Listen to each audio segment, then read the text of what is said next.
B काम my child. तुम इस तरह रोएगा तो आंट सिंथिया की आत्मा को तकलीफ पहुंचेगा। Don't cry, don't cry. Okay dad, अगर ऐसी बात है तो आई विल नॉट क्राई।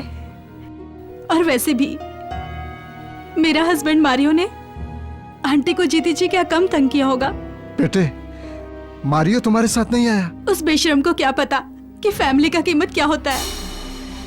नशे की हालत में पड़ा होगा किसी रोड पर। उसका इररिस्पॉन्सिबिलिटी ने तुम्हारा नहीं, पूरा गोम्स फैमिली का लाइफ बर्बाद कर दिया बेटे।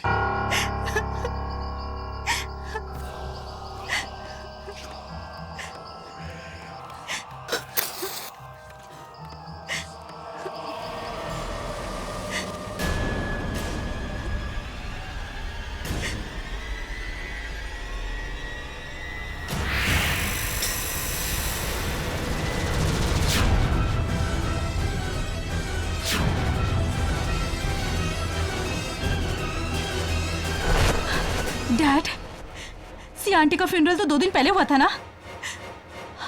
और ये टॉमस्टोन भी नया है। इस पे इतना बड़ा क्रैक, इस पे इतना बड़ा क्रैक कैसे आया?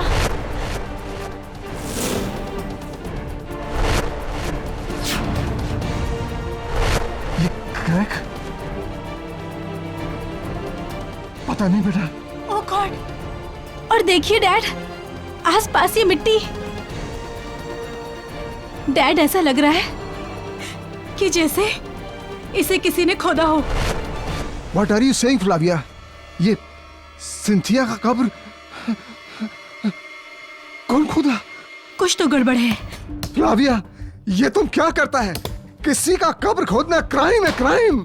ये तुम सिंथिया आंटी का कब्र क्यों? मुझे 100% यकीन है कुछ न कुछ जरूर गड़बड़ है। और मुझे तो डर है कि कहीं मारियो ने आंटी का कब्र खोदा होगा। मारियो ऐसा क्यों करेगा? पूरी जायदाद का झगड़ा पता होने के बाद भी आप ऐसे सवाल पूछ रहे हो? लेकिन please dad, help me.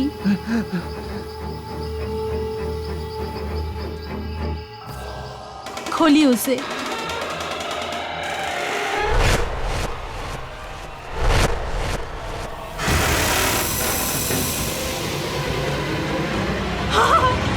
Mario!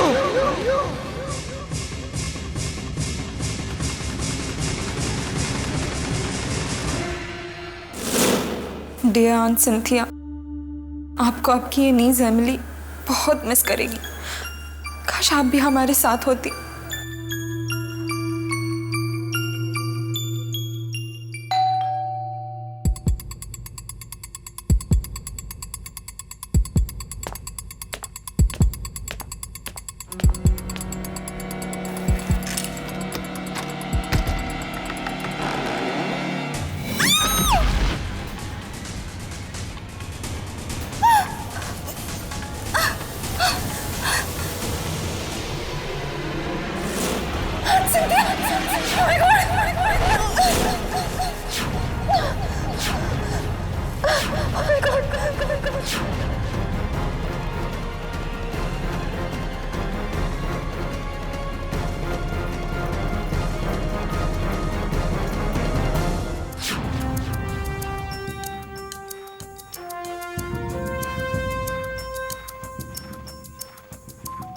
अजीब, बहुत अजीब।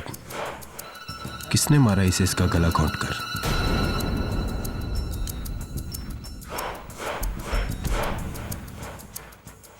गले में चेन डालकर मारा इसे। ये देखो, इसके गले पे चेन की कड़ियों के निशान साफ दिखाई दे रहे हैं। साफ, ये चेन मिली बार कोने में।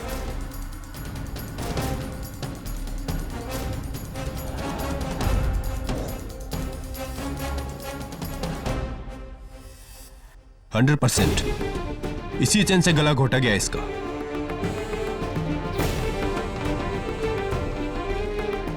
और रिचर्ड, मेरी भांजी एमिली का पति। बट इंस्पेक्टर, ये चेन रिचर्ड्स का नहीं है, एमिली का है। एमिली रहती कहाँ है? रिचर्ड, आंट सिंथिया की बॉडी हमारे घर पे, इतनी दूर उस ग्रेवयार्ड से। नहीं, मुझे नहीं पता कैसे। अब मैं क्या करूं? रचन, बॉडी बहुत भारी है, मैं उसे नहीं उठा सकती। तुम कब पहुंच रहे हो घर? जल्दी आओ वरना पुलिस। ओह माय गॉड, दरवाजा खुला है।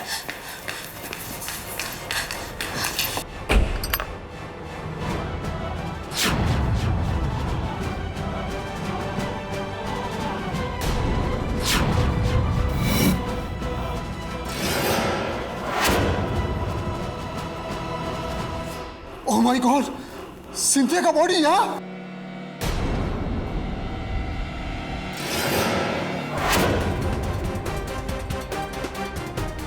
मुझे कुछ नहीं पता, मैंने कुछ नहीं किया है।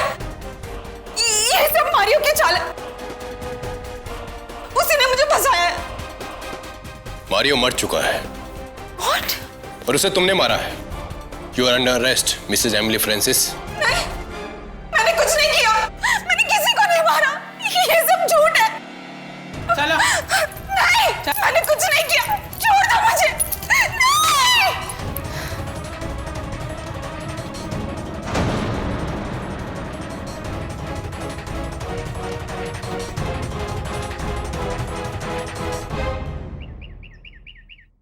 मिसेस बिलमोरिया, क्या आप लोग जानते हैं कि कब्रिस्तान के चारों ओर जो दीवारें होती हैं वो इतनी ऊंची क्यों होती?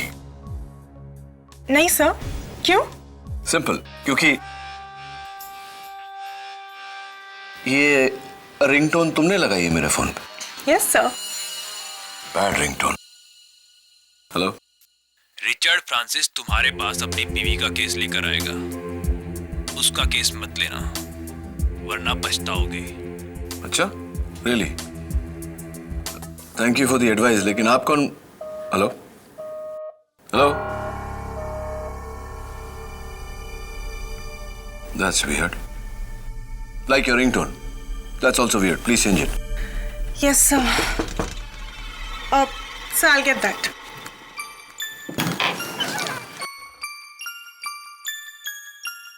एडवोकेट केडी पाठक, रिचर्ड फ्रांसिस।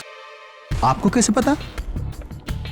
मेरे जासूस चारों ओर फैले हुए हैं। Just joking. बताइए मिस्टर फ्रांसिस, आपका कौन सा केस है जो मुझे नहीं लेना चाहिए? रिचर्ड, मुझे बहुत डर लग रहा है। मुझे इस लॉकअप में अकेले मत छोड़ो। यहाँ आसपास सारे खूनी हैं, लेकिन मैंने किसी को नहीं मारा। किसी को नहीं मारा मैंने, किसी का खून नहीं किया, किसी को नहीं मारा मैंने।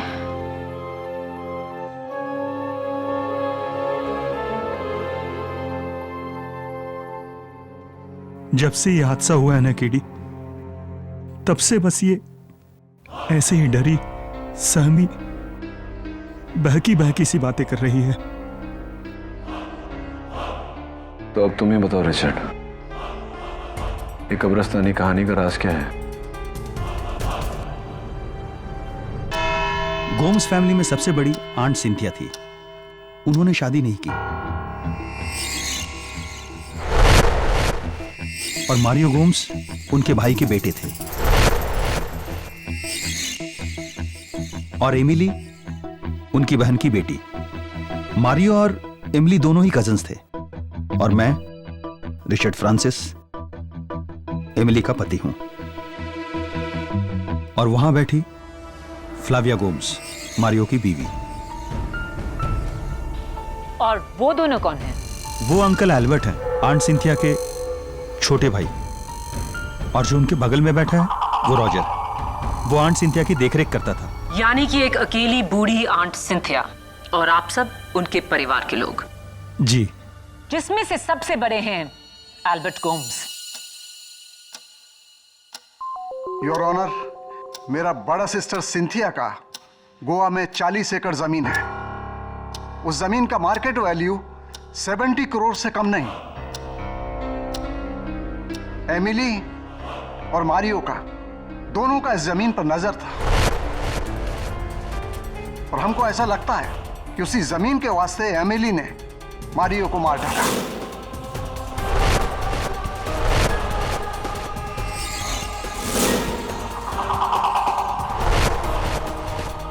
भी यही शक है।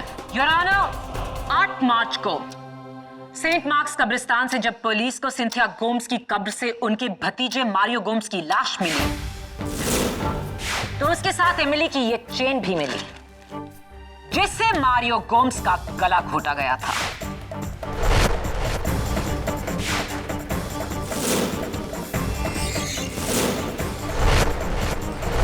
जाहिर है पुलिस उसके बाद एमिली के घर पहुंची, जहां से शॉकिंगली उन्हें सिंथिया गोम्स की लाश बरामद हुई। शॉक तो मैं आपकी बातों से हूं प्रोसिक्यूटर साहिबा। अगर मैं अपना ये पेंसिल आपकी मेज पर छोड़ दूं तो क्या इससे ये साबित होता है कि आपने मेरा ये पेंसिल चुराया है? Definitely not. Your honour, Cynthia Gomes की लाश को कोई एमिली के दरवाजे पर छोड़ गया था। इसका क्या सबूत है? किसी ने उस लाश को वहां लाते हुए देखा? इसका कोई सबूत नहीं, लेकिन एमिली को किसी ने लाश ले जाते हुए भी नहीं देखा। लेकिन छुपाते हुए देखा inspector Dave, mister Albert Gomes और फ्लाविया गोम्स ने। और सिर्फ जुर्म को छुपाया जाता है। ये जुर्म एमिली ने किया क्योंकि उसके जूतों के निशान कब्रिस्तान में मिले। योर ऑनर, उस कब्र के पास गड़े फुटप्रिंट्स की फोटोग्राफ्स जो एमिली के सैंडल्स की हैं, ये सैंडल्स जो इंस्पेक्टर दवे को उस दिन एमिली के घर से मिले।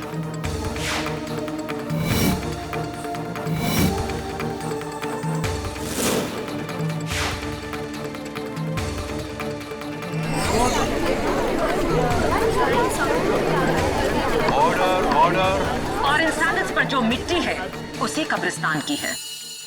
ये तो क्लियर सबूत है कि एमिली वहां गई थी।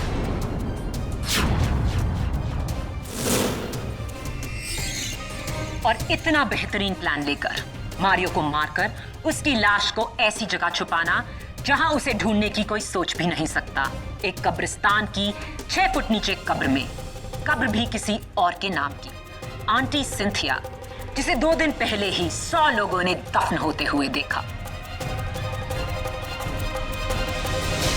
कहना पड़ेगा एक्सीलेंट हाइडिंग प्लेस एमिली, लेकिन अफसोस सिंथिया की लाश को ठिकाने लगाते हुए इंस्पेक्टर दवे ने एमिली को रंगे हाथों पकड़ा और जीनियस प्लान फ्लॉप हो गया। योर ऑनर, मुझे प्रोसिक्यूटर साहिबा को याद दिलाने की कोई जरूरत नहीं कि हर मर्डर का एक मोटिव होता है, कत्ल की वजह।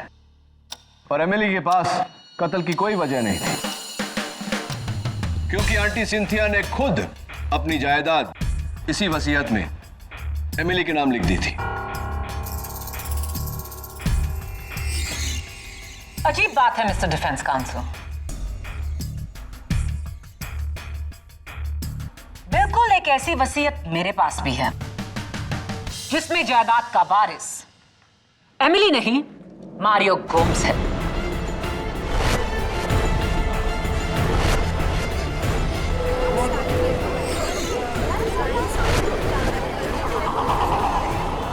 Order order.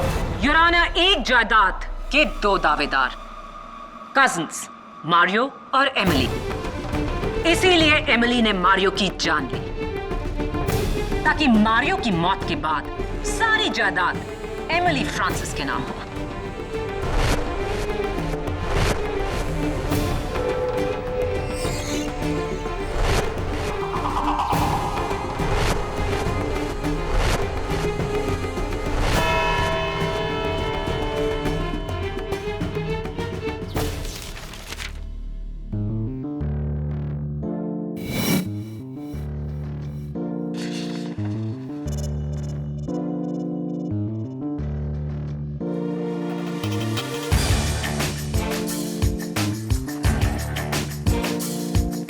एक ही इंसान 2 अलग अलग वसीयत क्यों बनाएगा? मैटर वही, डेट भी सेम, सिर्फ नाम अलग। नेती, आंटी सिंथिया कहां तक पड़ी थी? सर, रिपोर्ट के मुताबिक वो एक एमकॉम ऑनर्स थी। एमकॉम? तो फिर सिग्नेचर की जगह अंगूठा क्यों लगाया? स्ट्रेंज। May be not. नियति, पार्किंसंस डिजीज था उन्हें। वो क्या है? मिसेस बिलमोरिया, पार्किंसंस डिजीज, जहां मरीज के हाथ पांव हिलते हैं, ट्रेमर होते हैं, इसीलिए वो पेन उठाकर सीधा सिग्नेचर नहीं कर पाते, जिसके कारण आंटी सिंथिया ने अंगूठा लगाया था। Please change this ringtone. K D Pathak? K D Pathak, इस केस को छोड़ दो वरना पछताओगे।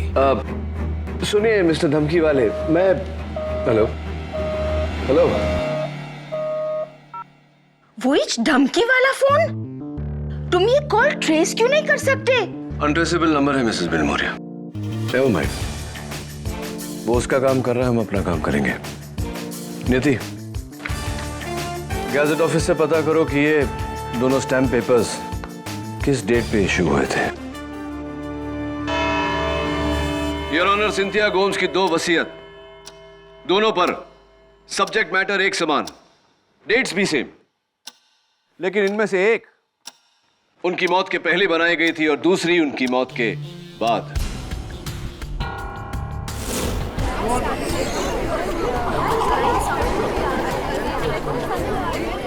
Order order. केडी, ये तुम कैसे कह सकते हो? योर ऑनर, गवर्नमेंट रेगुलेशंस के मुताबिक जब भी कोई स्टैम्प पेपर इशू किया जाता है तो रजिस्टर में उसका डेट ऑफ इशू दर्ज किया जाता है। एमिली गोम्स के नाम जो वसीयत है, उसका स्टैम्प पेपर 9 महीने पहले इशू किया गया था, लेकिन मारियो गोम्स के नाम जो वसीयत है, उसका स्टैम्प पेपर सिंथिया गोम्स के मौत के 2 दिन बाद इशू किया गया है।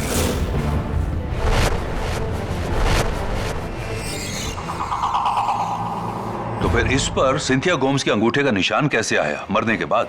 अनफॉर्चुनेटली योर ऑनर, इस केस से यह जाहिर हुआ है कि मौत के बाद भी अंगूठे का इस्तेमाल किया जा सकता है वसीयत पे थंब इंप्रेशन लेने के लिए, भले ही ऐसा करने के लिए कब्र ही क्यों ना खोदनी पड़े। Right mister Albert?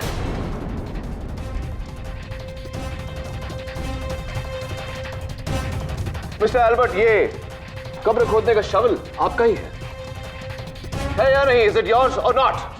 जी जी, ये शवल मेरा ही है, लेकिन 2 महीने पहले रॉजर ने मुझसे बोरो किया था। योर ऑनर, मैं रॉजर को कटघरे में बुलाने की इजाजत चाहता हूं। इजाजत है। मिस्टर रॉजर परेरा, ये आपके हाथ को क्या हुआ? वो पिछले संडे मैं मोटरसाइकिल से गिर गया था तो फ्रैक्चर हो गया। फ्रैक्चर हो गया है? How painful, how sad. Anyway Roger, 10 साल तुमने आंटी सिंथिया की सेवा की। बड़े दुख की बात है कि उसके बावजूद उनकी जायदाद में से तुम्हारे नाम कुछ भी नहीं। वांदा नहीं साहब, मैडम सिंथिया ने मुझे बेटे की तरह रखा था। उन्होंने कभी मुझे नौकर समझा ही नहीं, और यही मेरे लिए काफी है। मुझे पैसे में कोई इंटरेस्ट नहीं है साहब। वाह, क्या बात है, व्हाट अ नोबल थॉट। अगर दुनिया में हर इंसान तुम्हारी तरह होता तो दुनिया कितनी सुंदर होती, सोचो। वैसे पता नहीं कि तुम्हें पता है या नहीं, लेकिन एमिली के बाद 70 करोड़ की जायदाद के मालिक तुम हो।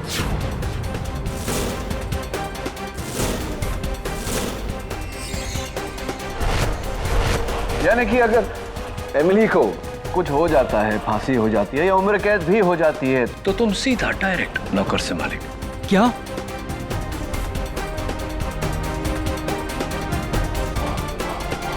सिलेविया मैडम ने तो मुझसे झूठ बोला।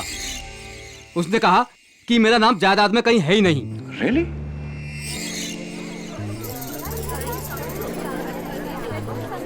यानी ये पूरा हिस्सा ये लेना चाहती है? नहीं, मुझे मेरा हिस्सा चाहिए। हाँ, और मिलना भी चाहिए तुम्हें तुम्हारा शेयर। लेकिन उससे पहले मैं ये जानना चाहता हूँ कि कमेलियन क्या होता है, जानते हो तुम? क्रिकेट जो रंग बदलता रहता है। क्योंकि देखो ना, अभी थोड़ी देर पहले तुमने कहा कि तुम्हें पैसों में कोई इंटरेस्ट नहीं, और अब तुम कह रहे हो कि मुझे मेरा शेयर चाहिए। Interesting point. लेकिन उससे भी ज्यादा इंटरेस्टिंग पॉइंट यह है कि मैडम फ्लाविया ने आपको झूठ क्यों बोला? योर ऑनर, मैं फ्लाविया को कटघरे में बुलाने की इजाजत चाहता हूं। इजाजत है? मारियो की वजह से सर। मारियो नहीं चाहता था कि रॉजर को इस बात के बारे में कभी भी पता चले कि उसका नाम भी वसीयत में है।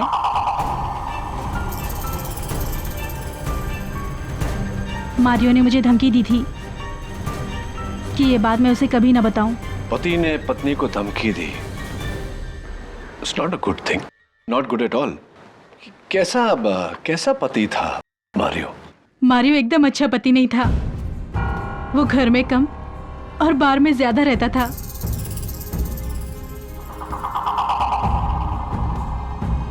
उसकी शराब पीने की गंदी आदत और उस पर सी अय्याशियां।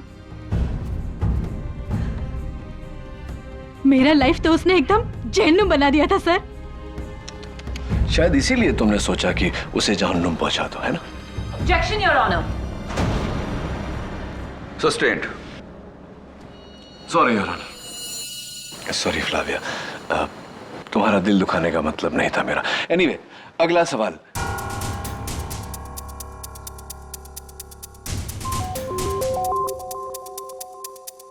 योर ऑनर, इस केस का एक बहुत ही अहम विटनेस पुलिस की गिरफ्त में आया है। उस कब्रिस्तान का पहरेदार पीटर डिसूजा। मेरी आपसे दरख्वास्त है कि मैं उसे अदालत में पेश कर सकूं। Your honour, this is incorrect procedure. इस विटनेस के बारे में डिफेंस को बताया ही नहीं गया। पीटर की गिरफ्तारी 1 घंटे पहले हुई। मुझे भी अभी पता चला है your honour. KD, murder case में ऐसी अहम गवाही को रोका नहीं जा सकता। पीटर डिसूजा को पेश किया जाए।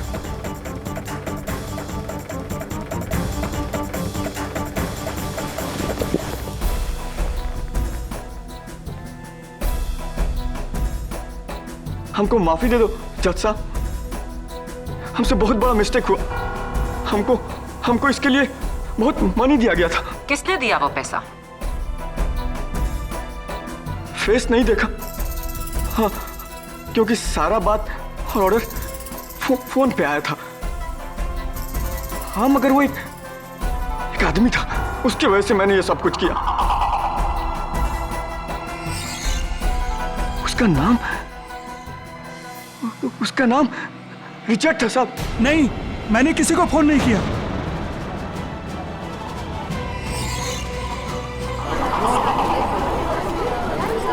Order order. मिस्टर रिचर्ड, आप बैठ जाइए। मेरा शक सही निकला योर ऑनर। ये पूरी साजिश अकेली एमिली की नहीं थी। उसके पति रिचर्ड ने भी उसकी मदद की। एमिली और रिचर्ड फ्रांसिस ने मिलकर मारियो को मारा।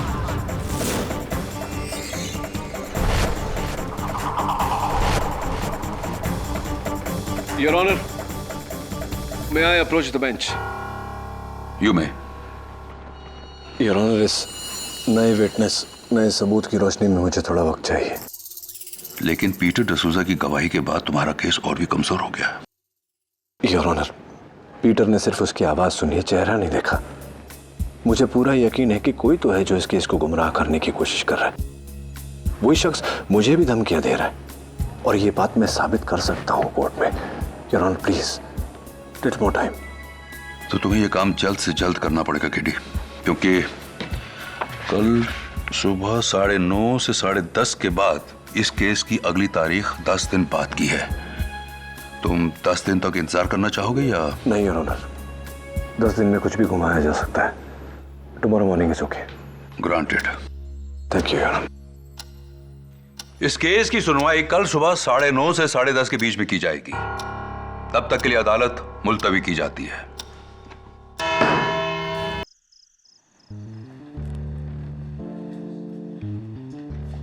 एल्बर्ट, रॉजर, फ्लेविया, रिचर्ड,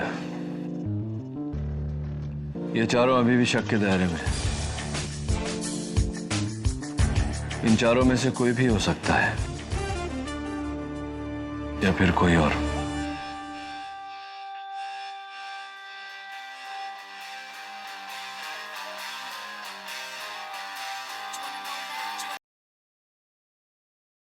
बोलिए मिस्टर धमकी सिंह।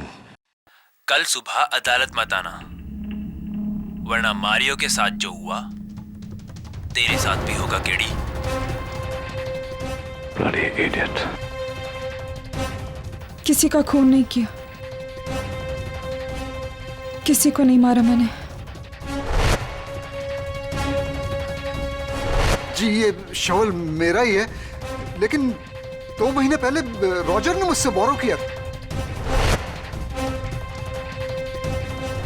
नहीं, मुझे मेरा हिस्सा चाहिए। मारियो एकदम अच्छा पति नहीं था।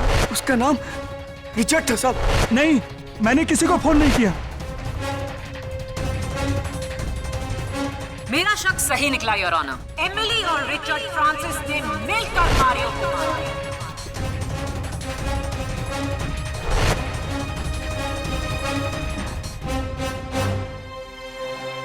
सुबह के 4 बज गए नियति। चलो तुम्हें घर छोड़ देता हूँ। सर लेकिन आप? मुझे जाना है अभी Saint Mark's graveyard.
Good bye KD.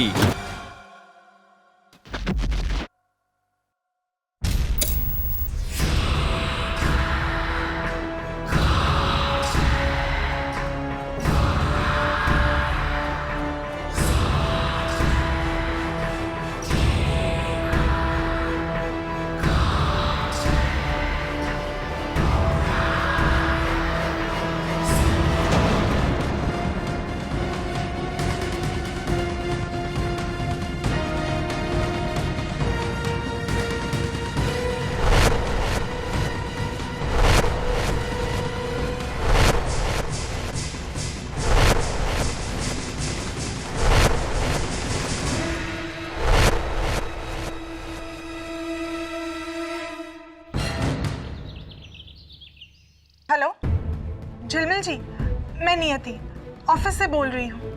KD sir अब तक ऑफिस ही नहीं आए और 9:30 बजे हमें कोर्ट पे पहुँचना है। जी मैंने उनका फ़ोन ट्राई किया और बिल्कुल आउट ऑफ रीच है।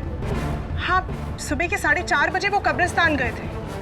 I mean I hope he is okay. I am worried.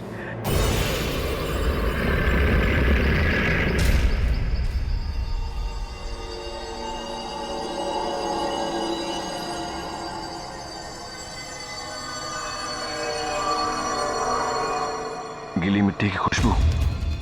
Oh my God, this is not good, Mr. K.D. Pathak. Not good at all. Here, is anybody there?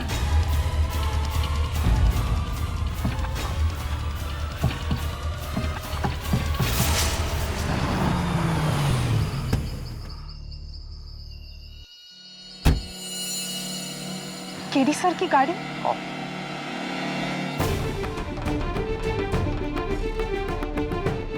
Calm down, K.D. Easy. Panic मत करो।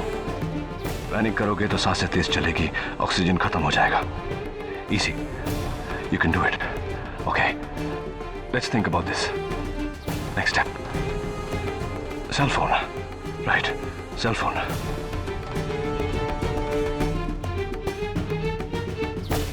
जरूर sir अंदर होके। केडे, केडे, केडे। झिलमिल जी, यहाँ नहीं, कब्रिस्तान के अंदर। अरे नियति, एक जिंदा आदमी कब्रिस्तान में क्या करेगा? कहीं बाहर होगा। केडी! ठीक है, मैं अंदर जा रही हूँ। मेरी लड़की मरवाएगी यार। KD sir! Sir! Sir! Damn. No signal. Oh, come on. I can't die in a coffin. Alive. That's very silly.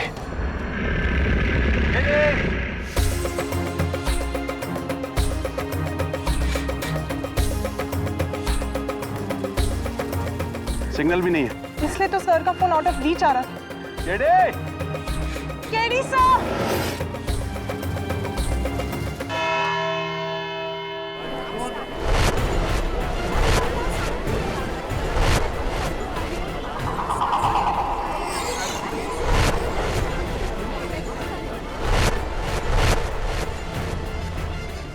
KD कहाँ रह गया? अजीब बात है, इतने सालों में कभी किसी केस में वो लेट नहीं आया। अभी आज क्या हो गया? ओह गॉड, अब तो केस का वक्त हो गया है, हमें कोर्ट चलना होगा। क्या करें? तो मैं तब से यही तो कह रहा हूँ ना नियति, चलो। नियति का टेक्नो रिंग ट्यून बजाता हूँ, शायद कोई सुन ले।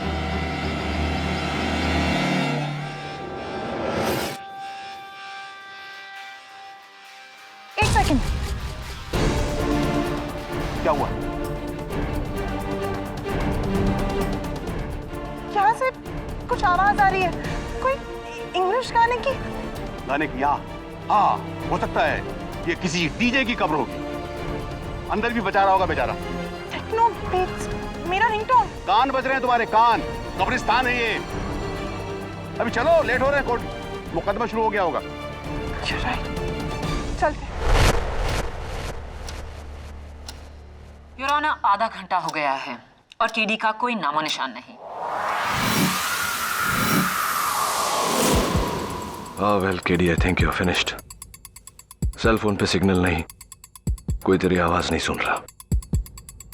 ये तेरा आखिरी केस था और ये तेरी पहली और आखिरी कबर।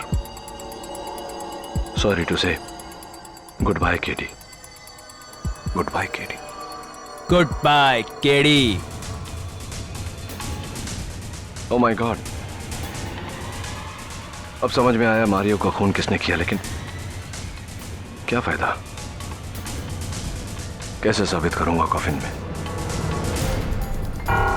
योर ऑनर, मेरी राय है आप इस केस का फैसला सुना दीजिए।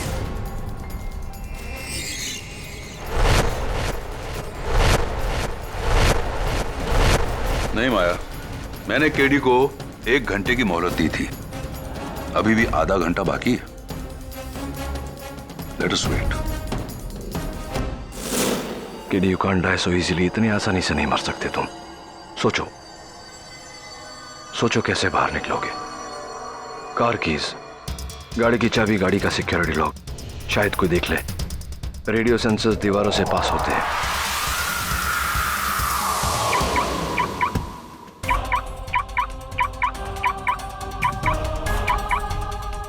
झिलमिल जी, गाड़ी की लाइट।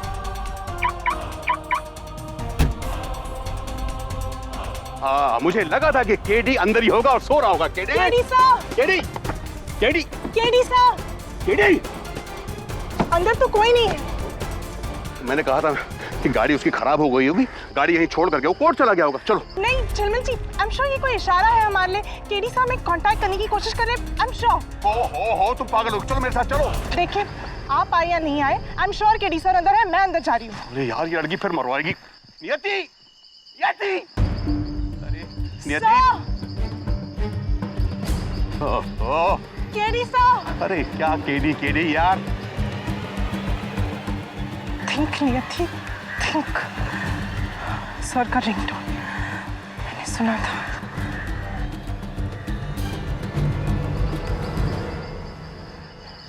इस कबर में।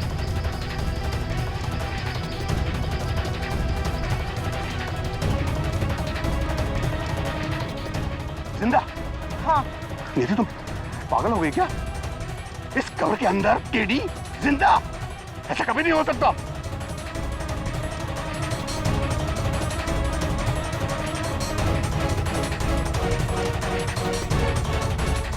झिलमिल जी, ये देखिए, यहाँ की तारीख है 1991,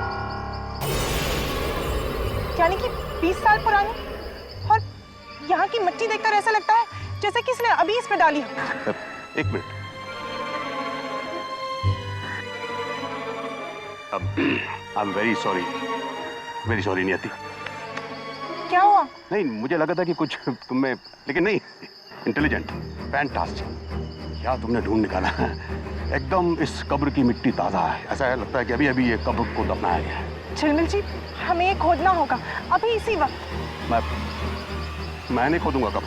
लेकिन आप ही तो। नहीं, मैं कब्र को हाथ नहीं लगा सकता। मैं अच्छा ठीक है, आप किसी की मदद तो ले सकते हैं ना।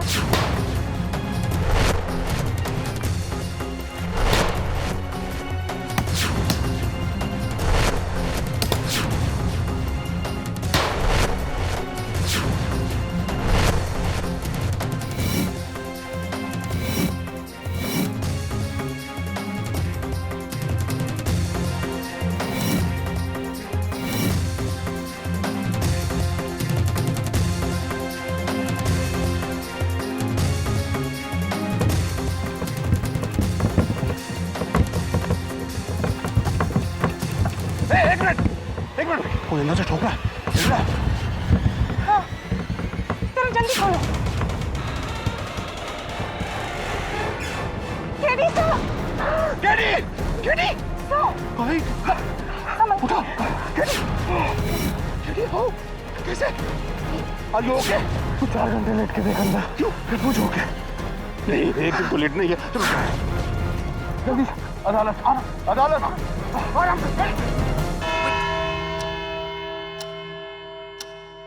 With due respect, Your Honor, KD का ये कोर्ट हियरिंग मिस करना साफ कहता है कि उसके पास अपनी क्लाइंट की बेगुनाही का कोई सबूत नहीं। प्रोसिक्यूशन की गुजारिश है कि आप इस केस का फैसला सुनाएं।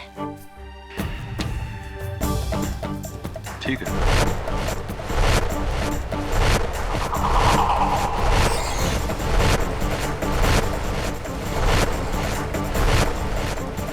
साढ़े 10 बजने वाले हैं और योर ऑनर, लेकिन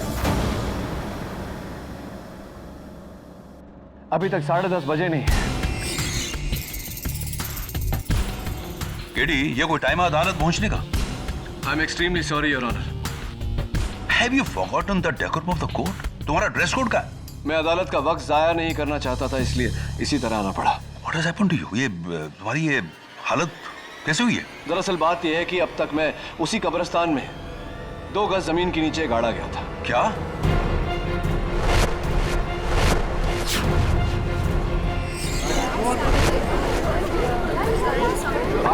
कोर्ट प्लीज। किसकी हरकत है ये? उसी की योर ऑनर, जो नहीं चाहता कि मैं मारियो के कातिल को ढूंढ निकालूं। तुमने उसका चेहरा देखा है? चेहरा तो नहीं देखा योर ऑनर, लेकिन उसकी आवाज सुनी है।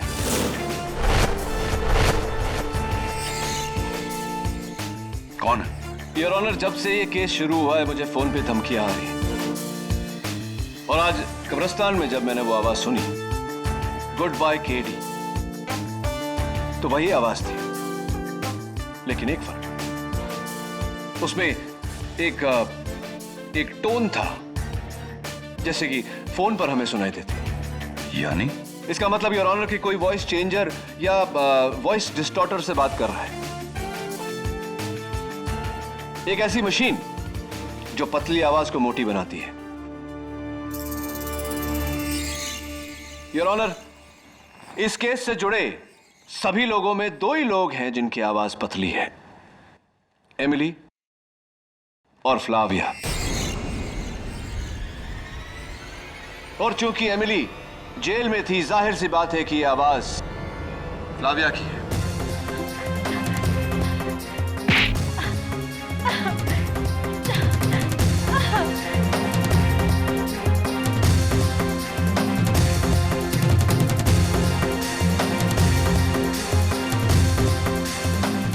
मेरा हस्बैंड मारियो और मेरे डैड एल्बर्ट दोनों ने मिलकर एक झूठी वसीयत तैयार की और उसके ऊपर सिंथिया आंटी के लाश के अंगूठे का निशान लगाया।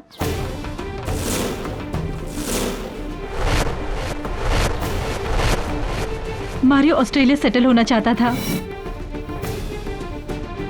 पर मेरे साथ नहीं, उसकी गर्लफ्रेंड के साथ, वो भी मुझे धोखा देकर। इससे पहले कि वो मुझे धोखा देता, मैंने उसे धोखा दे दिया, उसकी जान लेकर।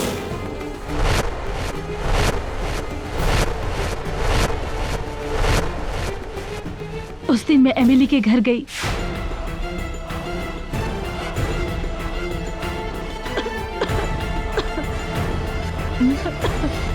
मैं अभी पानी लाती हूँ। वहां से उसके जूते और चेन चुराया और उसी चेन से मैंने अपने पति का मर्डर कर दिया।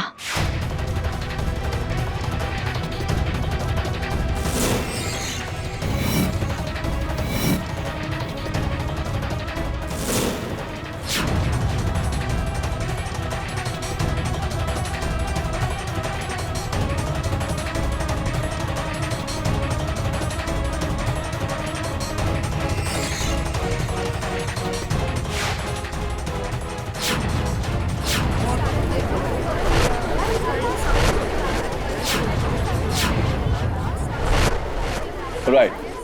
फिर तुमने बड़ी होशियारी से टूटी हुई कब्र का राज फाश किया ताकि कोई तुम पे शक ना करे। फिर बड़ी चालाकी से एमिली के घर गई और उसके चुराए हुए जूते तुमने वहीं रख दिए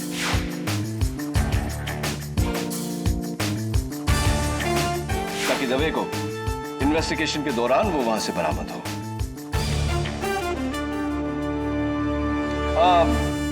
बस एक आखिरी चीज, वो जो आप आवाज बदलने के लिए जो बॉक्स यूज करती है वो जरा आपके बैग में ही होगा, चेक करिए जरा।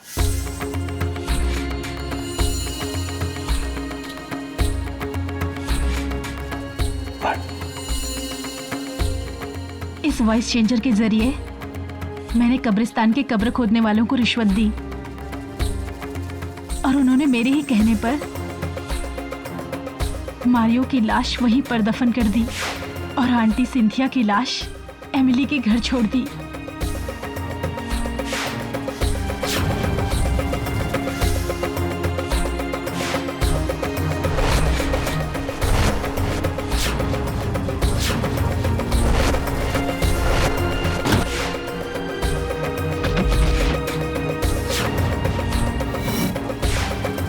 The confession is now complete, Your Honor. Flavio Gomes के इकबाल जुर्म के बाद अदालत उन्हें फौरन हिरासत में लेने का हुक्म देती है। नहीं, नहीं, मैंने कुछ गलत नहीं किया है, मैंने कुछ गलत नहीं किया है, छोड़ो मुझे। और इस केस से जुड़े एल्बर्ट गोम्स पर अदालत अलग से मुकदमा चलाने का हुक्म देती है। और एमिली फ्रांसिस, इन्हें अदालत मारियो गोम्स के कत्ल के इल्जाम से बाइज्जत बरी करती है।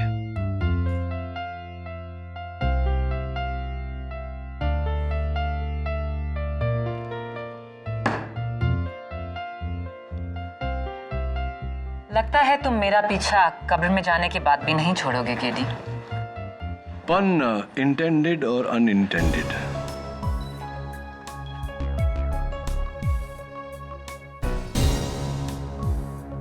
कांग्रेचुलेशन। अब सॉरी, हाथ नहीं मिला सकता, हाथ जरा काले हो गए, लेकिन अच्छा है मुंह काला होते होते बच गया। Thank you so much. All the best to both of you. Well done sir, graveyard mystery solved.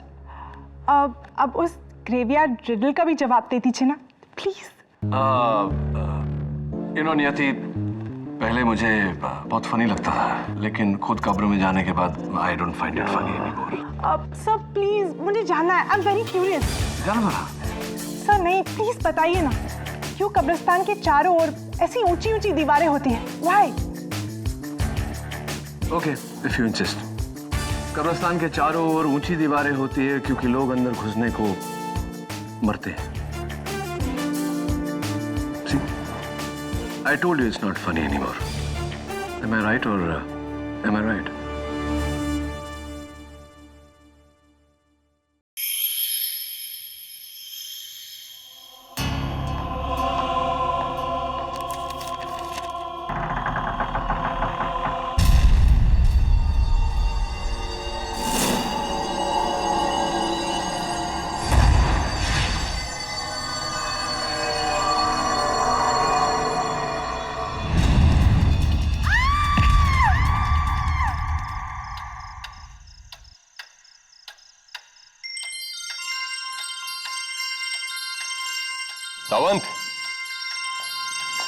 जी साहब। अच्छा मैं चलता हूँ, वो मेहता बिल्डर है उसका एनसी लिखवा लेना। ठीक है साहब।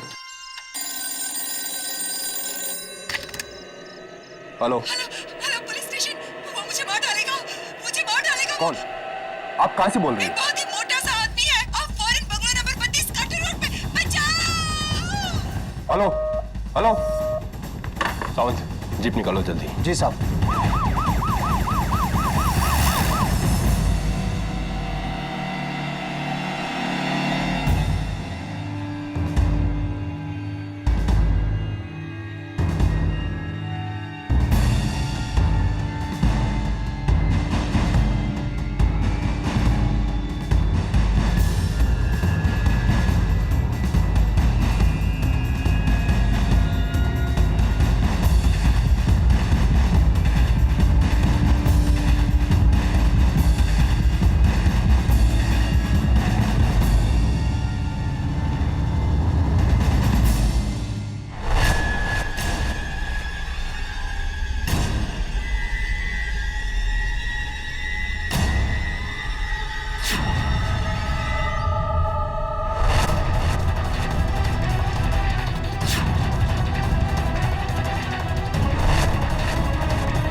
कुछ चल रहा है। Hands up! कोई चालाकी नहीं। सब मैंने कुछ नहीं किया सब मैं तो पड़ोस में रहता हूँ। मैं एक एस्टेट एजेंट हूँ, दिनेश पटेल। सब मैंने अपनी खिड़की से उसको देखा इधर और भाग के आया इधर। किसे देखा? खून को। खूनी? एक मोटा आदमी था, बहुत मोटा आदमी था साहब। मोटा आदमी? कौन हो सकता है? His Royal Highness prince Rudy Singh Dhanaura. Kunwar साहब की यह तस्वीर 2 साल पुरानी है, जब उनका वजन 250 किलो था। गुड, 2 साल में तो काफी वजन कम हो गया होगा। अब कुंवर साहब का वजन 345 किलो है।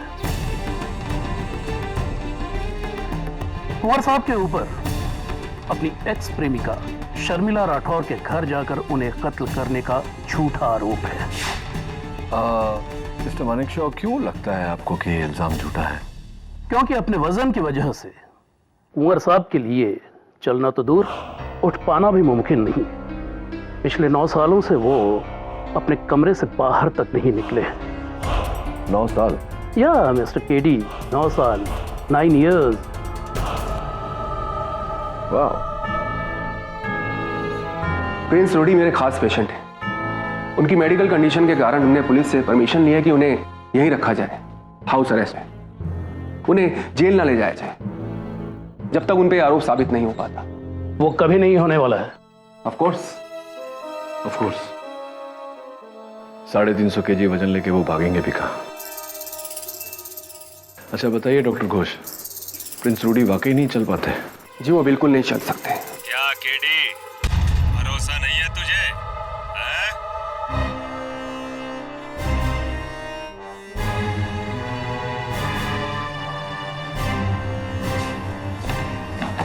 और कुंवर जी को आप प्लीज नाम से नहीं बुलाएंगे, आप उन्हें हिज हाइनेस प्रिंस या कुंवर जी कहेंगे। और केडी, कुंवर जी के बर्ताव के लिए मैं एडवांस में आपसे सॉरी बोलता हूँ। आइए। ये चिकन तंदूरी है या चूजा? न नमक न मसाला। हॉस्पिटल जैसा खाना बनाना है तो वहीं जाके काम करो। गेट आउट, दफा हो जाओ यहाँ से। सॉरी कुंवर साहब, सॉरी। आइए। मोटा सांड, पता नहीं मरता क्यों नहीं।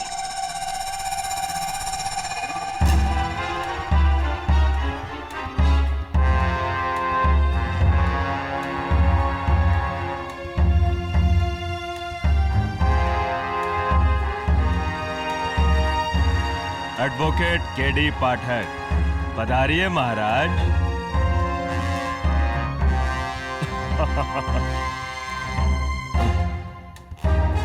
माफी चाहता हूं, अगर मेरा चौथा लंच ब्रेक न चल रहा होता तो आपसे उठकर हाथ मिलाता। इसका मतलब आप उठ सकते हैं? ये नहीं उठ सकते, मजाक कर रहे हैं। अब तो उसी दिन उठूंगा जिस दिन इस दुनिया से उठ जाऊंगा। बहुत जोवियल है आप। I like a sense of humour Prince Rudy. लेकिन ना फिलहाल आप पर आपकी एक्स गर्लफ्रेंड शर्मिला राठौड़ के कत्ल का इल्जाम है, इसके बारे में बात कर लें। अच्छा हुआ मर गई वो।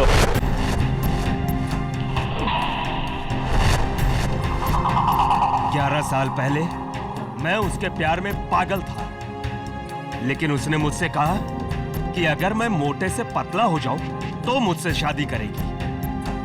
जिंदगी में पहली बार प्यार में आकर किसी के लिए मैंने अपना वजन 200 से 80 किलो किया, सिर्फ 80 किलो।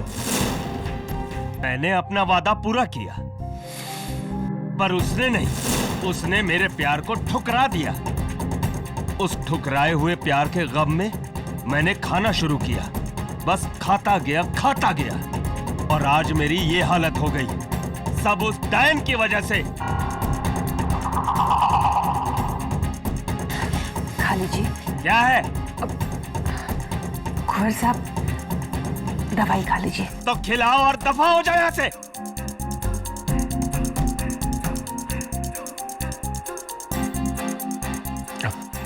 डॉक्टर घोष, मतलब प्रिंस रूडी जरा सा भी नहीं उठ सकते। अभी 350 किलो उठाया है आपने? नहीं मिस्टर मालिक शाह, कभी कोशिश भी नहीं की। और अगर इतनी कोशिशों के बाद प्रिंस रूडी अपना 350 किलो का वजन नहीं उठा पाते, 13 किलोमीटर दूर जाकर शर्मिला राठौड़ को मारना इट्स इम्पॉसिबल।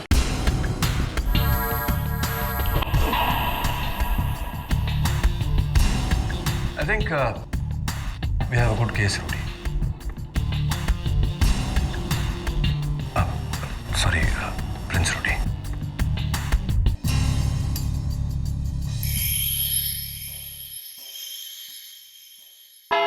योर ऑनर, सबसे पहले मैं अदालत का शुक्रिया अदा करना चाहता हूं कि अदालत ने मेरे मुवक्किल प्रिंस रूडी सिंह धनावरा को उनके मेडिकल कंडीशन के कारण अदालत में ना बुलाकर घर से ये केस अटेंड करने की इजाजत दी।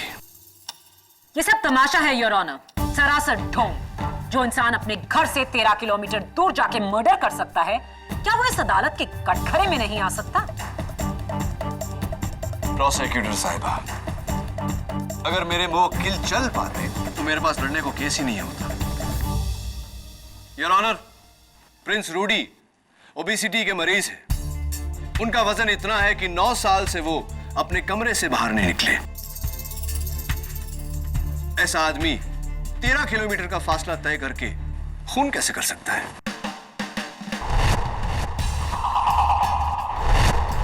आपके एक सवाल के आगे मेरे 10 सवाल हैं, जिनमें से कुछ का जवाब देंगे इंस्पेक्टर दवे।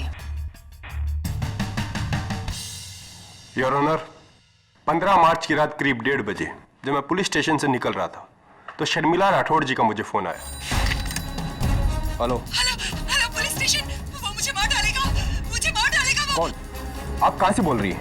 एक बहुत ही मोटा सा आदमी है, अब foreign bungalow number 32 cutter road पे। बचाओ! Hello hello.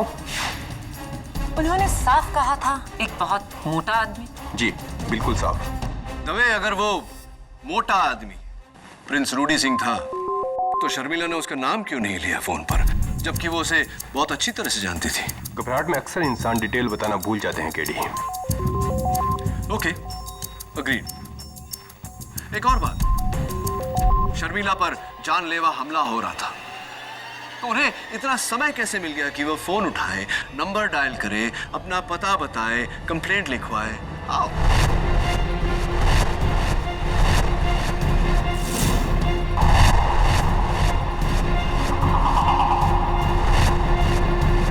ये मत भूलो केडी कि वो एक बहुत ही मोटा आदमी था, उसे डॉज करना आसान था। इसीलिए रूडी के पकड़ने तक शर्मिला को फोन करने का टाइम मिला। योर ऑनर, अगर इतना समय था शर्मिला जी के पास तो वो वहां से भाग क्यों नहीं गई? केडी, चाहे तुम कुछ भी कह लो, रूडी सिंह ही कातिल है। योर ऑनर, मौका वारदात से बरामद ये बैट जिस पर रूडी सिंह की उंगलियों के निशान है, और इतना ही नहीं, जमीन पर उनके जूतों के निशान, साइज 12।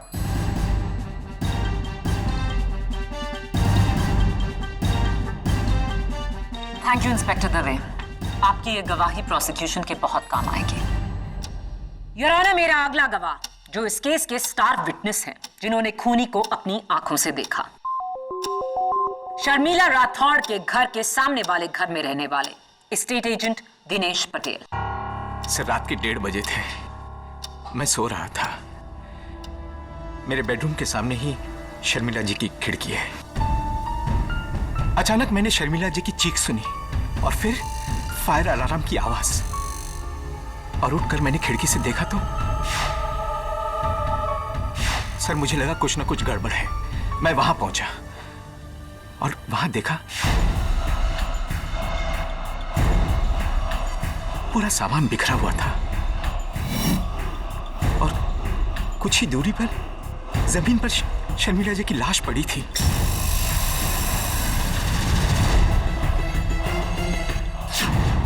और फिर जलने की बू आई।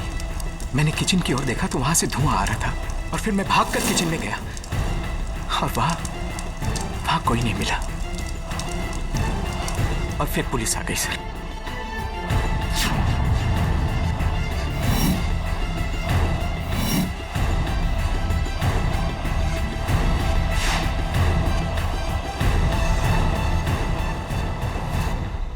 इस पूरी अदालत में उस साइज का इंसान है कोई?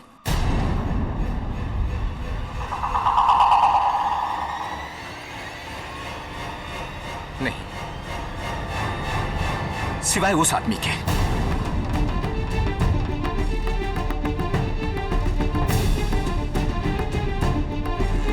मैंने उसी को देखा सीलिंग पे लगे फायर अलार्म को बंद करते हुए। झूठा।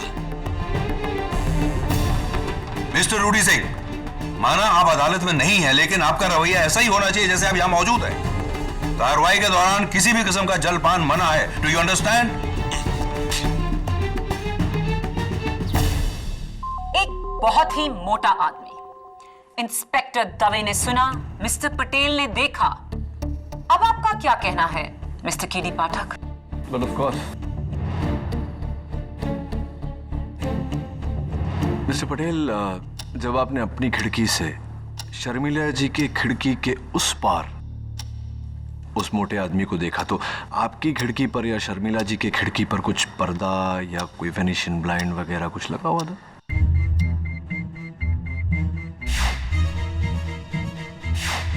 जी हाँ सर, शर्मिला जी की खिड़की पर एक पर्दा था। शर्मिला जी की खिड़की पर एक पर्दा था? जी हाँ। यानी कि आपने उस आदमी को नहीं देखा, महज उसकी परछाई को देखा, राइट? जी, लेकिन नहीं, अभी मेरा सवाल खत्म नहीं हुआ। एक मिनट, मैं आपसे पूछना चाहता हूं कि मिस्टर पटेल, इस रुमाल के पीछे कितनी उंगलियां हैं मेरी?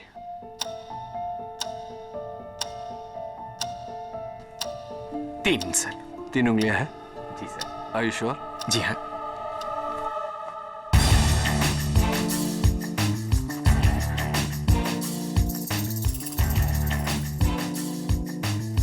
मिस्टर पटेल, अगर 2 फुट की दूरी से रुमाल के पीछे आपको उंगलियां जानने में तकलीफ होती है, तो क्या अदालत का यह मानना ठीक रहेगा कि 40 फुट की दूरी से, वो भी रात के अंधेरे में, आपको परछाई पहचानने में गलती हुई हो, गलतफहमी हुई हो? सर, भले ही मैंने उसका चेहरा नहीं देखा, लेकिन उसका मोटापा तो देखा। सर, इतना बड़ा पेट, इतना मोटा आदमी और कौन हो सकता है? ये तो तय करेंगे अदालत में। मिस्टर पटेल, एक बात बताइए, मैंने सुना है कि आपने शर्मिला जी के बंगले के लिए 4 करोड़ रुपए उनको ऑफर किए थे, क्या ये सही है? जी हाँ सर, लेकिन उन्होंने इनकार कर दिया था। अब तो आपके लिए वो बंगला खरीदना बहुत ही आसान हो गया mister Patel. Anyway, let's come back to the point, which is कि आपने महज पर्दे के पीछे एक परछाई देखी, आपने मेरे मुवक्किल को नहीं देखा। क्यों? क्योंकि आपके मुवक्किल चल नहीं सकते। एग्जैक्टली यार। आइए इस फैक्ट के बारे में उन्हीं के स्टाफ से पूछते हैं। सबसे पहले मिस्टर रूडी सिंह के एडीसी मिस्टर साइरस मानिकशॉ। इजाजत।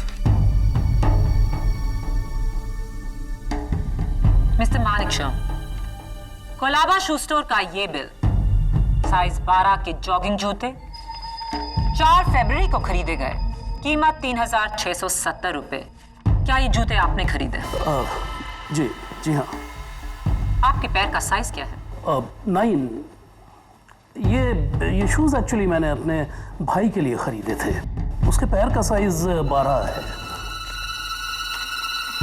तो ये खून आपके भाई ने किया मिस्टर मानिकशॉ, क्योंकि इन जूतों के निशान शर्मिला के घर पर मिले।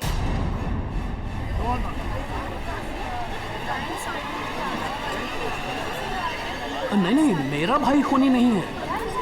इनफैक्ट ये शूज मैंने कुंवर साहब के लिए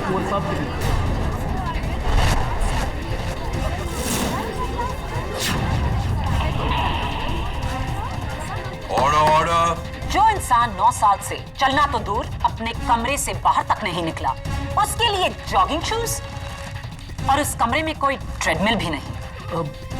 पता नहीं, कुंवर साहब ने मंगाए और मैं ले आया। थैंक यू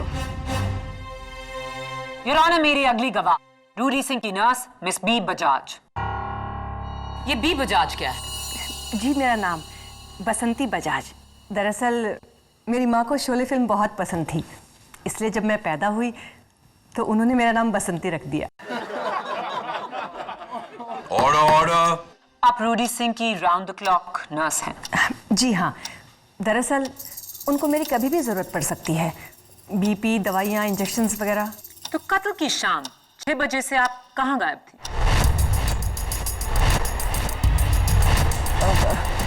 वो सर ने मुझे छुट्टी दी थी, इसलिए मैं हाफ डे लेके चली गई थी। उन्होंने आपको छुट्टी दी? सर को कहीं बाहर काम था।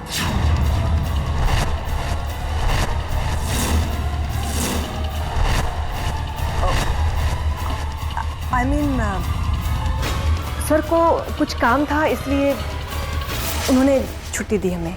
कुछ काम करना था? किसी का खून करना था? Objection your honour. Sustained.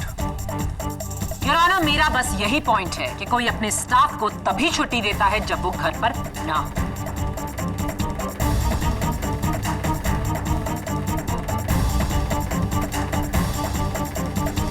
Thank you Basanti ji. Your honour, मेरी अगली गवाह रूडी सिंह की cook cum housekeeper miss Jyoti Karnik. इजाजत। आप रूडी सिंह के लिए खाना बनाती हैं? जी, वो हर 1.5 घंटे के बाद कुछ ना कुछ खाते हैं, इसीलिए मुझे उनको खाने को देना पड़ता है। कत्ल की रात आपने रूडी सिंह जी के लिए एक टिफिन पैक किया था? जी। पर टिफिन तो हम उनके लिए पैक करते हैं जो बाहर जा रहे हों। Am I right? जी, लेकिन मैं तो सिर्फ कुक हूँ। अब जैसा सर बोलेंगे मुझे तो वैसे ही करना पड़ेगा ना। क्या ये सही है mister Rudy?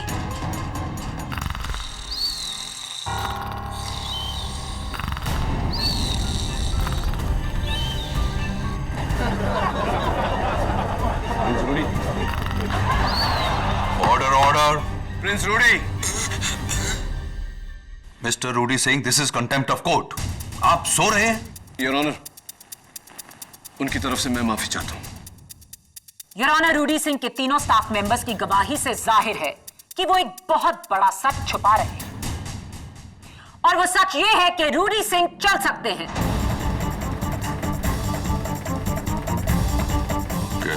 Your honour, Prince Rudy के स्टाफ के एक अहम मेंबर की गवाही अब भी बाकी है।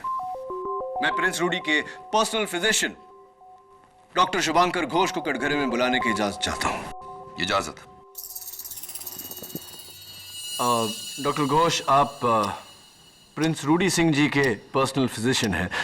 अदालत को बताइए कि क्या वो चल सकते हैं या नहीं। जी नहीं, रूडी सिंह जी बिल्कुल नहीं चल सकते। मैं पिछले 4 साल से उनका डॉक्टर हूं, और योर ऑनर, ओबेसिटी को ट्रीट करना मेरी खासियत है, और मेरे पास कई ऐसे पेशेंट्स हैं जिनका वजन 300 से भी ऊपर है। क्या वो चल सकते हैं? जी, मगर रोडी सिंह जी नहीं चल सकते।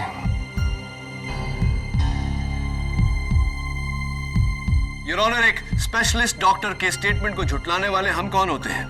और डॉक्टर घोष ने अभी अभी कहा कि प्रिंस रूडी जैसे कई भारी भरकम ओवरवेट पेशेंट्स इनके पास हैं। जाहिर सी बात है योर ऑनर कि दुनिया में ऐसे और भी लोग होंगे। वो कातिल रूडी सिंह ही था और ये है उसका सबूत।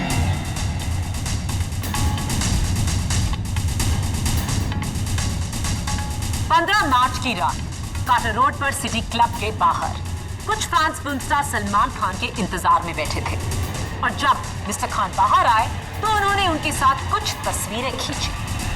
शर्मिला का घर उस क्लब के बिल्कुल सामने है और 1:15 पर ली गई ये तस्वीर काफी दिलचस्प है और ये है उसका जूम इन वर्जन,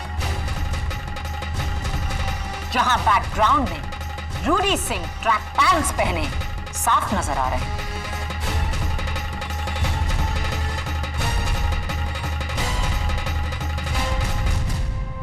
ये तो बिना किसी शक व शुबा के रूडी सिंह ही है।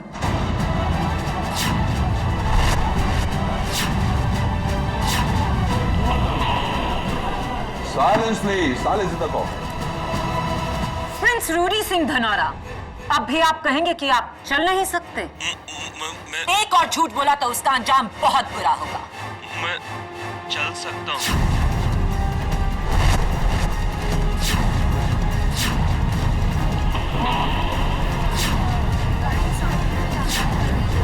Order order. पिछले 2 हफ्तों से मैं चल सकता हूँ। 7 दिन बाद शर्मिला की शादी होने वाली थी तो मैंने सोचा एक आखिरी बार उससे मिलकर अलविदा कह दूं।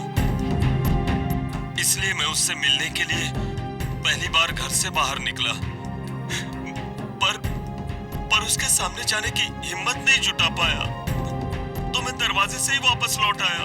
तो आपके डॉक्टर और आपका स्टाफ क्यों कह रहे हैं कि आप चल नहीं सकते?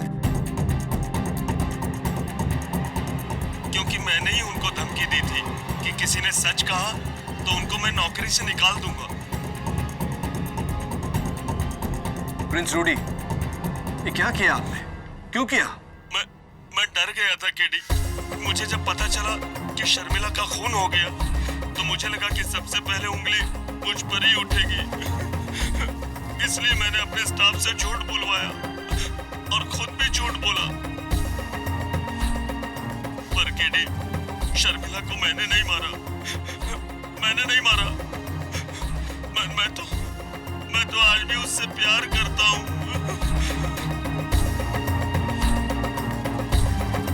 योर ऑनर, इस केस की शुरुआत में डिफेंस काउंसिल ने मुझसे कहा था कि अगर मैं ये साबित कर दूं कि रूडी सिंह चल सकते हैं तो उनके पास कोई केस ही नहीं बचता। अब अदालत क्या कहे?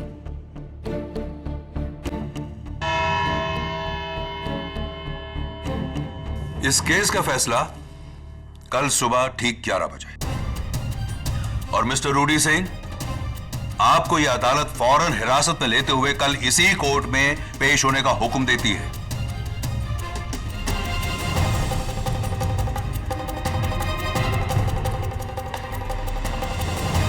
लगता है वो दिन आ गया कि तुम्हारी पहली हार का दिन।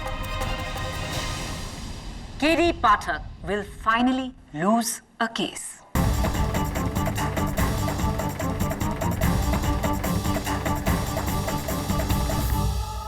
आप जानते हैं आज तक मैं कोई केस क्यों नहीं हारा? क्योंकि आज तक केडी ने कभी झूठ नहीं बोला। मेरी ताकत मेरी सच्चाई है और आज आपके कारण मैं अदालत में झूठा साबित हुआ। केडी, मैंने तुम्हें सिर्फ आधा झूठा साबित किया है, बाकी तुम्हारा आधा कहा हुआ सच है। ये खून मैंने नहीं किया। और ये भी अदालत में झूठा साबित हो गया तो बैट पर आपकी उंगलियों के निशान, मौकाए वारदात पर आपके जूतों के निशान, कत्ल के समय शर्मिला के घर के बाहर आपकी तस्वीर, और बचा क्या है? अगर तुम्हें मेरी बातों में भरोसा नहीं है ना तो तुम मेरा केस छोड़कर जा सकते हो। मैं दूसरा लॉयर रख लूंगा। ओह शट अप प्रिंस रूडी। दो बातें।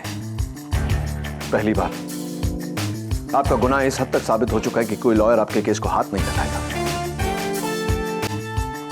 दूसरी बात, केडी ने आज तक लिया हुआ केस कभी अधूरा नहीं छोड़ा। अब हार हो या जीत, अदालत में सच साबित होके रहेगा।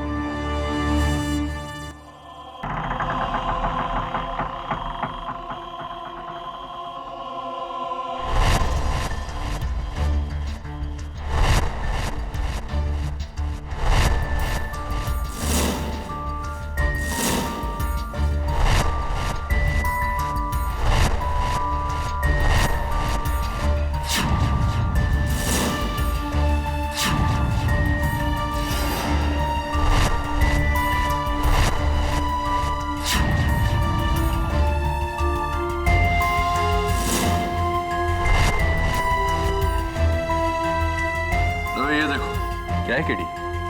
किसी जानवर के बाल, ब्लैक कलर। कुत्ता था क्या शर्मिला के पास? नहीं तो फिर ये बाल किसके हैं? केडी, ये मत कहना कि किसी आदम को जानवर ने उसकी जान ली है। ये मैं नहीं, तुम कह रहे हो। आओ किचन में चलते हैं।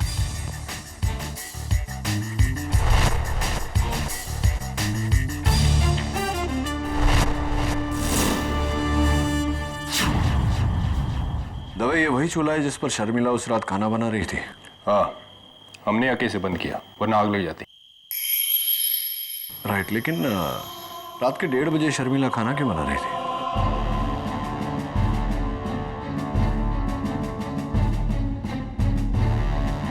फ्रिज में तो खाना भरा पड़ा है।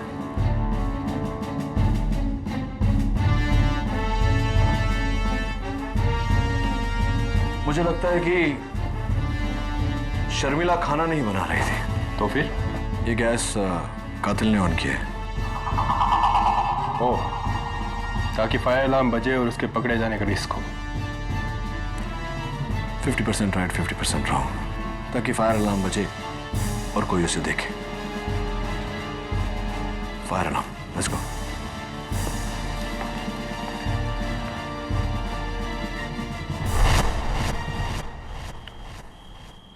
दवा, ये वही फायर अलार्म है ना जिसे ऑफ करते वक्त मिस्टर पटेल ने उस खिड़की में से कातिल को देखा था?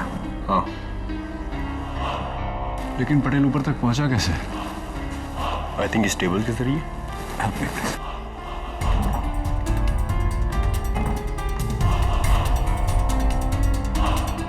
क्या लगता है तुम्हें? 6 फीट 4? राइट। मिसेस बिलीमोरिया, हाय। कल सुबह तक मुझे शर्मिला राठौड़ और इस केस से जुड़े हर विटनेस पे सारी डिटेल्स चाहिए। Thank you, so sweet of you. तभी केस क्लोज करने का समय आ गया।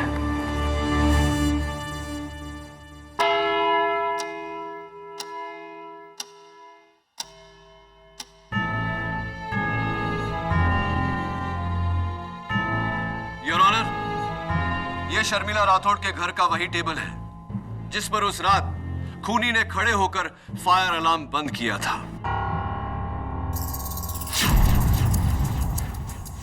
मेरी बात से इंस्पेक्टर दवे भी सहमत होंगे। यस। प्रिंस रूडी, आपका मौजूदा वजन, करंट वेट कितना है? 345 kilo. 345, 345 kgs, your honour. Dave, तुम्हारा? 80 किलोज। हवलदार साहब, आपका? 75 किलो। 75 kgs और 80 kgs, total 155 kgs, your honour. Dave sir, आप यहाँ आना। हवलदार साहब, आप भी आइए। मैं चाहता हूं कि आप दोनों इस मेज पर खड़े हो जाएं।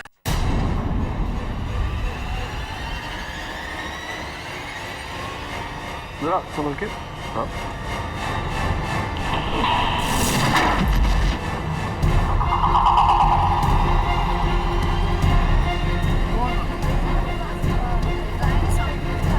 उठो तो। लगी तो नहीं? Thank you. योर ऑनर, यही था मेरा सवाल। यह टेबल जो 155 किलो उठाते हुए टूट गई, इसका 350 किलो उठाना नामुमकिन है। यह तभी के तभी टूट जाती। तो फिर ये टूटी कैसे नहीं? क्योंकि योर ऑनर, कत्ल की रात पर जो आदमी इस टेबल पर खड़ा हुआ था वो मोटा जरूर था, लेकिन भारी नहीं।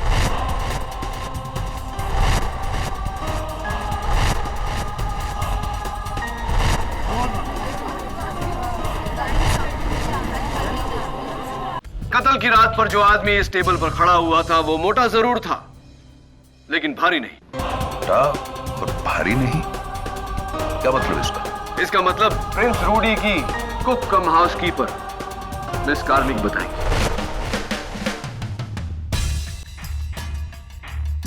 Miss Karnik, how are you? आपका एक छोटा भाई है जो फैंटेसी अम्यूजमेंट पार्क में काम करता है, क्या ये सही है? जी, मंगेश। मंगेश, मंगेश, राइट। तो क्या क्या करता है मंगेश वहां? जी वो वहाँ पे भालू है।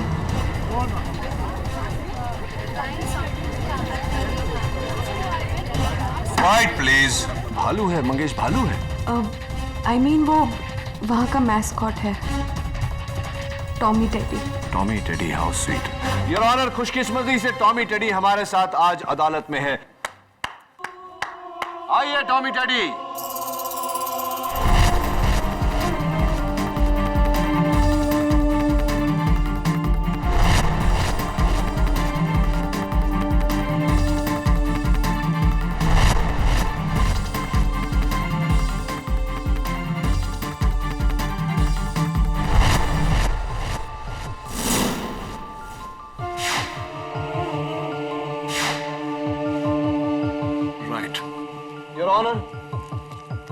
इस पोशाक के कुछ रेशे मुझे शर्मिला जी के घर से बरामद हुए।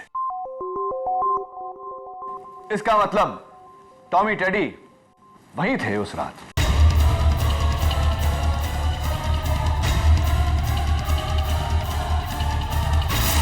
टॉमी टेडी जी, आपकी जरा मैं मुंडी उतार लूं।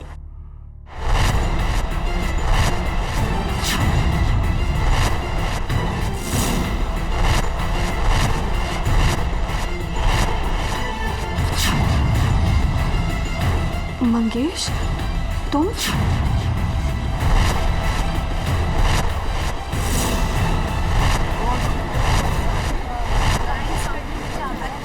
आइए टॉमी टेडी साहब, मैं चाहता हूं कि आप इस टेबल पे खड़े हो जाएं।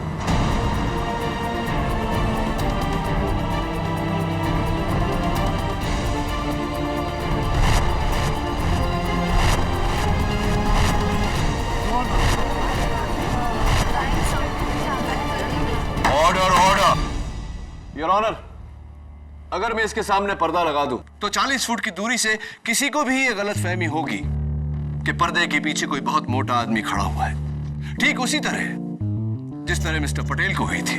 Mister Patel, am I right or am I right?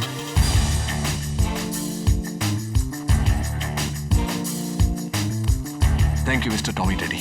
आइए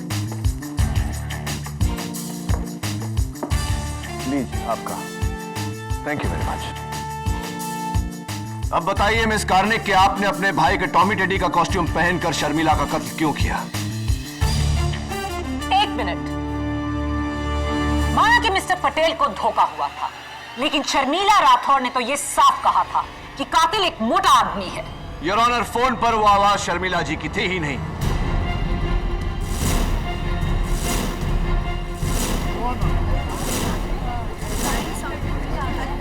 ऑर्डर। सबसे पहले मिस कार्निक ने शर्मिला जी का कत्ल किया, उसके बाद उनके घर को तहस नहस किया, उसके बाद पुलिस को फोन किया। वो आवाज मिस कार्निक की थी या नहीं? बोलिए। नहीं नहीं योर ऑनर, मैंने कुछ नहीं किया, वो मैं नहीं थी, वो मिस्टर मानिक शॉ थे।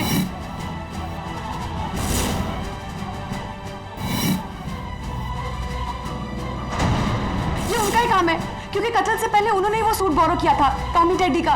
पूछिए, उनसे पूछिए। योर ऑनर, मैं मिस्टर मानिक शॉ को कटघरे में बुलाने की इजाजत चाहता हूं। इजाजत? जी हाँ, वो सूट मैंने ही बोरो किया था अपने बेटे पर्सी की बर्थडे पार्टी में पहनने के लिए, बच्चों को एंटरटेन करने के लिए। लेकिन उसके बाद उस सूट को मैंने कुंवर साहब के घर के स्टोर रूम में जाके रख दिया था। मिस कार्निक को देने के लिए। राइट। और कत्ल से एक दिन पहले वो सूट स्टोर रूम से गायब हो गया। जी हाँ, लेकिन मैंने उसे गायब नहीं किया। नहीं, मैंने ऐसा कब कहा? मैं तो ये सोच रहा हूं कि वो कौन हो सकता है जो सूट स्टोर रूम से लेकर गया था, क्योंकि घर में 2 लोग ही थे और जो स्टोर रूम में जा सकते थे, डॉक्टर घोष और nurse Basanti Bajaj. Your honour, मैं डॉक्टर घोष को कटघरे में बुलाने की इजाजत चाहता हूं। इजाजत है। देखिए मिस्टर केडी, मैं एक इज्जतदार डॉक्टर, आप इस तरह के बेहुदा और बेतुके इल्जाम मुझ पर नहीं लगा सकते। सॉरी डॉक्टर घोष, इल्जाम नहीं लगा रहा, सिर्फ पूछताछ कर रहा हूं। ये बताइए कि कत्ल की रात आप कहां थे? मैं पुलिस को पहले से ही कह चुका हूं कि मैं उस रात अपनी क्लिनिक पे था। इतनी रात गए क्लिनिक में, क्या कर रहे थे आप? नर्स बसंती बजाज का मेडिकल फिटनेस सर्टिफिकेट तैयार कर रहा था। जी हाँ, वो दुबई के किसी हॉस्पिटल में जॉब ले रही हैं। ये सर्टिफिकेट उसी के लिए है।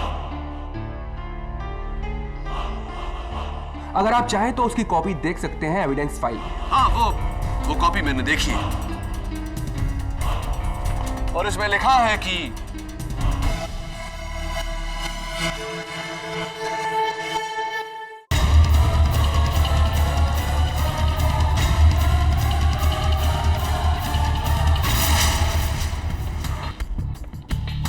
आप बैठिए डॉक्टर घोष।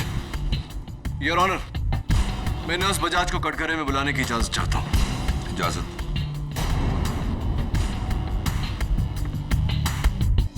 आप दुबई जा रही? जी हाँ, दरअसल मैं रूडी साहब की बदतमीजियों से तंग आ चुकी हूँ।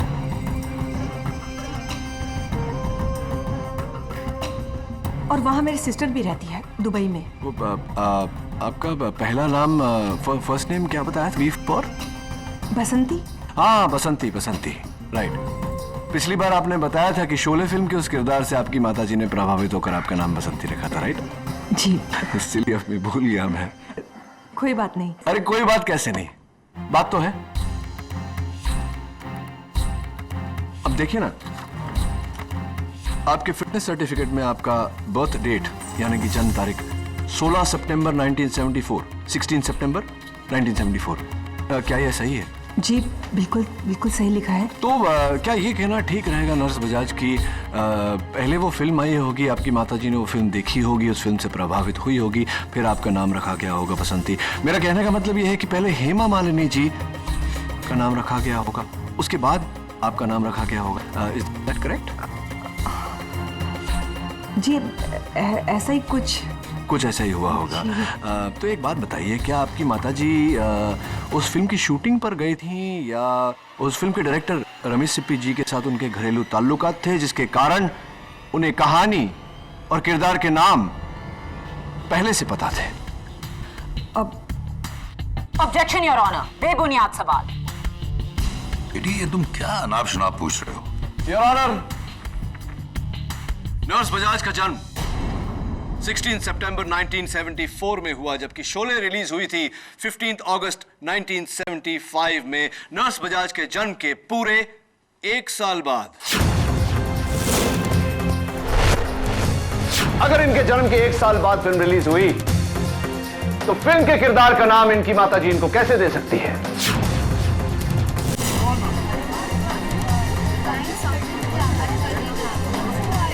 Order order.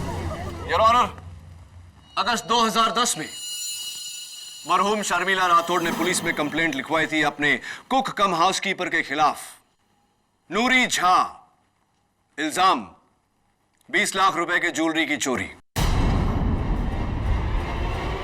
तब से नूरी झा फरार है, लापता है, फेक आइडेंटिटी के साथ जी रही है। लेकिन आज नूरी झा अदालत में मौजूद है। नर्स बसंती बजाज के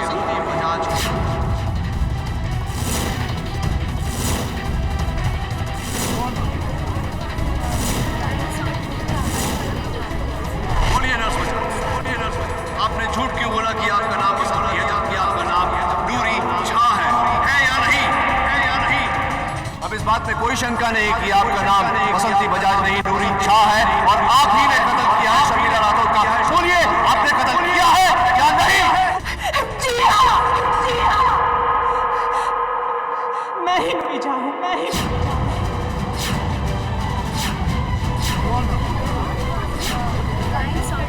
ऑर्डर ऑर्डर। जज साहब, मैं रूडी साहब की नर्स बनके उसके साथ अपना नया जीवन शुरू कर रही थी। अचानक मुझे पता चलता है कि रूडी साहब और शर्मिला मैडम का पुराना रिश्ता है और मुझे ये भी डर था कि कहीं शर्मिला मैडम मेरी असलियत ना बता दे। मैंने शर्मिला मैडम की शादी के 1 हफ्ता पहले उन्हें मारने का प्लान किया। मैंने रूडी साहब की उंगलियों के निशान एक एक्सरसाइज बैंड पे लिए।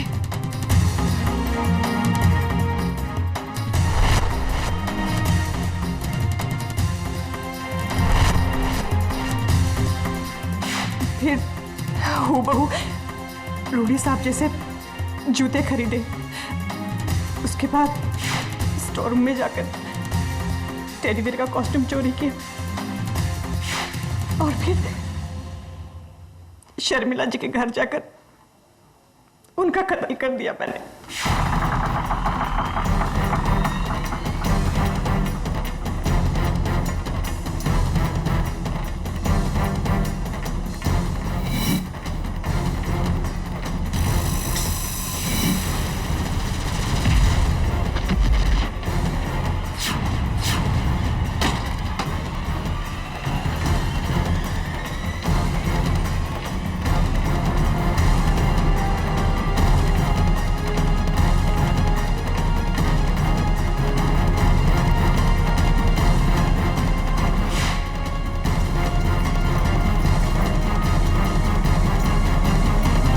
शर्मिला जी का कत्ल करने के बाद आपने जाकर गैस जलाया ताकि धुएं से फायर अलार्म बजे।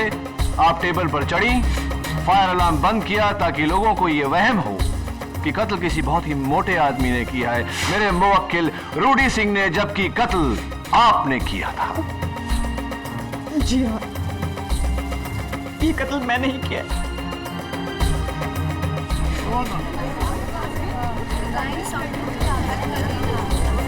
Order order.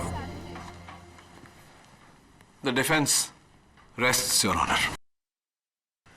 नूरी झा उर्फ बसंती बजाज के इकबाल जुर्म के बाद यह अदालत इन्हें हिरासत में लेने का हुक्म देती है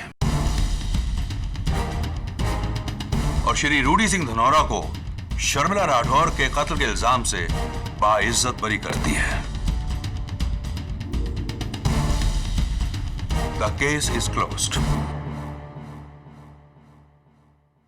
प्रोसिक्यूटर साहब, सो क्लोज येट सो फार।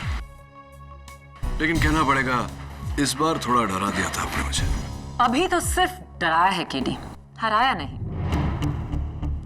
वो दिन भी जल्द आएगा। Congratulations, Prince Rudy. प्रिंस नहीं, only Rudy.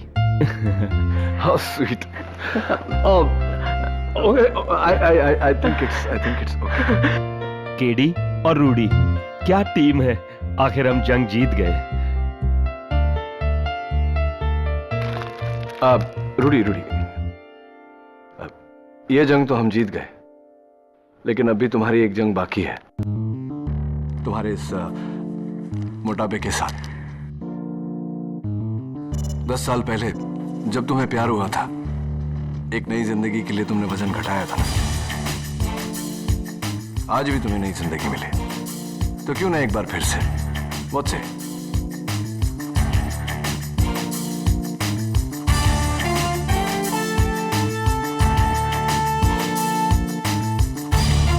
All the best. और भी दिलचस्प कहानी देखने के लिए हमारे चैनल को सब्सक्राइब करें और बेल आइकॉन दबाना न भूलें।